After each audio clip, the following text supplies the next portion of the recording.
दोस्तों, लोकतंत्र करने में आपका स्वागत है। देखिए, दिल्ली दंगों को 6 साल हो गए और अब उसकी जवाबदेही का भी समय आ गया। सामान्य तौर पे तो हमारे यहाँ आपने देखा है कि मुकदमे 20-20, 25-25 साल चलते रहते हैं। 6 साल हो गए, बहुत कुछ लोग कहते हैं बहुत लेट हुआ। पर मैं मानता हूँ कि साहब, जो आम तौर पे भारतीय न्यायपालिका में जिस तरह मुकदमे पेंडिंग रहते हैं, उसको देखते हुए मैं मानता हूँ कि सरकार ने इस मामले में जल्दी फैसले कराने शुरू कर दिए हैं। और ये तो अभी सिर्फ शुरुआत है। केजरीवाल के खासम खास आम आदमी पार्टी के पूर्व विधायक, जिनको बाद में ओवैसी ने लड़ाया, ताहिर हुसैन को अपने 4 साथियों के साथ सजा हो गई है। उनको तमाम अपराधों के साथ दिल्ली दंगा केस में हत्या का भी आरोपी माना गया और अभियुक्त, और इसी मामले में 302 का भी लगा है। तो जाहिर सी बात है, इनको सिर्फ दो में से एक सजाएं होंगी, या सजाएं मौत होगी, या ये जिसे आजीवन कारावास होगा। आपको याद होगा, अंकित शर्मा करके एक आईबी के अधिकारी हुआ करते थे, तो उनको मारकर किस तरह गटर में फेंका गया था। और इसमें तो 400 लिखा है, लेकिन पोस्टमार्टम में आया था कि 51 बार उनको चाकुओं से गोदा गया था। उनके फेफड़ों पे, उनके पेट पे, गले पे, मुंह पर, चेहरे पर, माथे पर, सर के ऊपर इतनी निर्ममता से मारा गया था, जिसकी कोई मिसाल जल्दी नहीं मिलती। दिल्ली दंगों में आप जानते हैं 53, 54, 55 कितने लोग मारे गए, 200 से ज्यादा घायल हुए, कुछ बाद में मरे, तो एग्जैक्ट फिगर नहीं है मेरे पास। और केजरीवाल इसमें लगातार कहते रहे, क्योंकि केजरीवाल की राइट हैंड थे। ये वो आदमी था जो रोहिंग्या बस्ती वगैरह चलाता था। तो केजरीवाल कहते थे कि भारतीय जनता पार्टी की साजिश है, कोर्ट से एकदम बरी हो जाएंगे। तो कोर्ट ने अपना फैसला सुना दिया।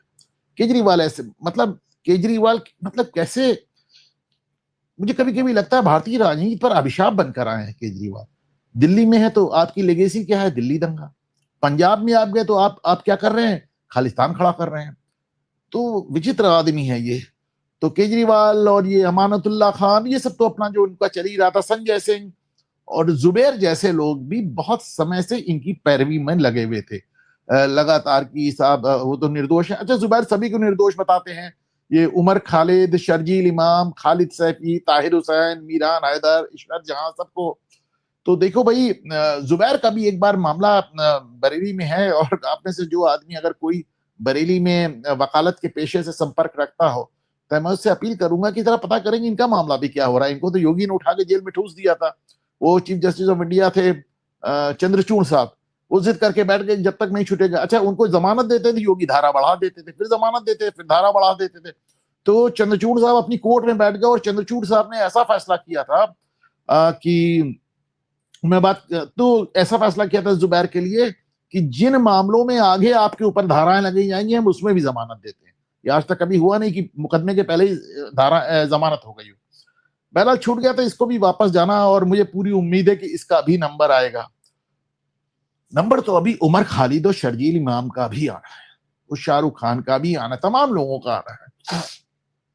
तो इनका भी अभी नंबर आएगा, और मैं बस उम्मीद कर सकता हूं कि अब ये जो एक श्री गणेश हो गया है ताहिर हुसैन के साथ, तो इनका नंबर भी जल्दी आए।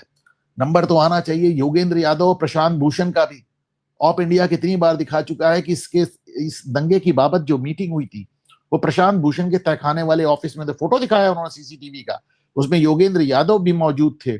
पर शायद सरकार वहां तक नहीं जाना चाहती है, जो भी रीजन हो। अब प्रशांत भूषण चूंकि सीनियर एडवोकेट हैं, इस देश में कमाली होते हैं। अच्छा देखें, इसको याद रखिए कि दिल्ली दंगे हुए क्यों, ये एक बहुत बड़ी बात है। दिल्ली के दंगे जो हुए थे, शाहीन बाग जो हुआ था, CAA के खिलाफ हुआ था। CAA क्या था? CAA, अच्छा एक बात बताएं, कोई आदमी आज की तारीख में कनाडा जाता है, अमेरिका जाता है, और कहता है कि उसको उसके धर्म के आधार पर प्रताड़ित किया जा रहा है, उसको रख लिया जाता है, बाद में नागरिकता भी दे दी जाती है। अब जितने लोग सीरिया से भागे, इराक से भागे, अफगानिस्तान से भागे, अफ्रीका से भागे, जितनी मुस्लिम कंट्रीज से लोग भाग कर जाते हैं, सबको दी जाती नागरिकता। तो भाई जाहिर सी बात है, अब यहां से लोग अक्सर चले जाते हैं कनाडा। कनाडा में कितने लोगों ने बताया कि साहब हमें कोई दिक्कत नहीं थी, हमने सिर्फ यहाँ की नागरिकता लेने के लिए कह दिया कि हम सिख हैं, हम पंजाबी हैं, इसलिए हमको हमारा उत्पीड़न हो रहा है, या हम मुस्लिम हैं, हमारा उत्पीड़न हो रहा है। तो भाई धार्मिक आधार पे जब आपके खिलाफ भेदभाव की बातें आती हैं, दुनिया में यूनाइटेड नेशंस तक आपको पनाह देता है। वही हमने कहा, धार्मिक आधार पे अगर भेदभाव होगा तो जिस आदमी को आना हो हम उसको अपने यहाँ स्वीकार कर लेंगे। अब पाकिस्तान हमारे पड़ोसी देशों से कहा, पूरी दुनिया से तो कहा नहीं। अब हमारे पड़ोसी देश क्या है? अफगानिस्तान है, पाकिस्तान है, बांग्लादेश, यही तो है ना। तो अब इनमें से जो आएंगे, अब यहाँ पे मुसलमानों के साथ तो धार्मिक आधार पे भेदभाव होगा नहीं, मुस्लिम कंट्रीज हैं। और हिंदुओं के साथ क्या हो रहा है पूरी दुनिया देख रही है। हमने सिर्फ इतना कहा था कि भाई अब आप कह रहे हैं कि नहीं, या तो ये कानून नहीं बनाओ, जो हिंदू हैं उनको वहीं मरने दो, कटने दो, रेप होने दो, इनको वापस नहीं लो, और करो तो इसमें मुस्लिम भी जोड़ दो, जिसमें बांग्लादेश जो बड़ी पौध आ रही है, जो घुसपैठी आ रहे हैं वो आ जाए। क्या गुंडागर्दी है साहब। 1947 में आपने इस्लाम के नाम पे 2 मुल्क बना लिए, और लेकिन आपको यहां पे भी लोगों को लाना है, और नहीं लाओगे तो हम दंगा करेंगे, हम शाहीन बाग करेंगे, हम दंगा करेंगे, और हम लोगों को मारेंगे, हम आईबी के अधिकारी तक को मार देंगे, हम पुलिस वालों को मारेंगे। ताहिर हुसैन की छत पर गुलेल के माध्यम से पेट्रोल बम फेंके जाते थे। सब कोर्ट पे फैसले में आया है।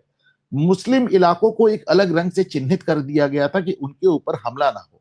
दंगे के दौरान जो दंगाई थे वो एक खास कलर का हेलमेट पहने हुए थे। मतलब इन्होंने खुद अपनी पूछताछ में कहा कि काफिरों को मिटाना हमारा उद्देश्य था। सोचिए, ये वो लोग हैं जिनके लिए आज हिंदू परेशान है। जंतर मंतर पे पूरी दुनिया में उमर खालिद को रिहा करो, शकील इमाम को रिहा करो। मुझे पूरी उम्मीद है इनका भी नंबर आएगा। तो ये जुडिशरी